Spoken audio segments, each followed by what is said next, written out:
we don't have to be so depressed or alarmed about the daily numbers. There are actually more important numbers that we should look at.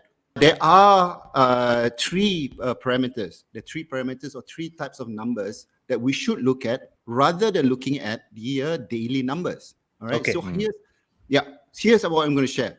The number one thing that we need to look at is the number of vaccinated people. All right. And especially the number of vaccinated people in your community, people around you. I'm going to share with you the number two type of numbers that we should be looking at.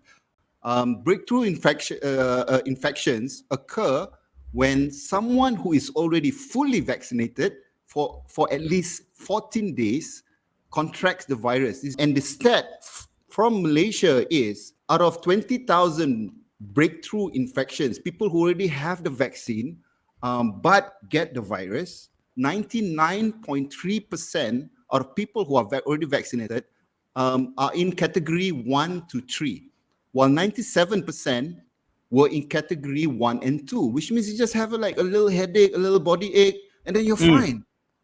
So the vaccines are working. The number 3, and this is one of the most important numbers that we should look at, is the number of hospitalization per population, which means that how many people go to the hospital because of COVID.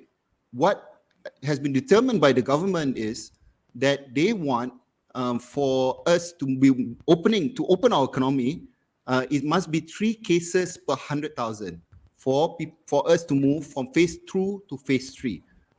And to move to phase 4, the final stage where everything is open, hospitalization is 1.3 per 100,000.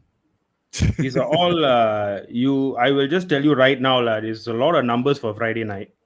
Exactly. It's you lost me at phase 2, I'm I understand, I get it. It's all good news. Things are going well and all that. It's great, It's great. But I think normal people is they look at the numbers is one thing. We gotta trust the system, If people don't go to the hospital, if they don't need to go to the hospital, it doesn't matter how many cases are out there. If we just get sick and we stay at home, then even 20,000 people get infected a day, it doesn't really matter if the people who got infected doesn't need to go to the hospital. They just stay at home. Yeah.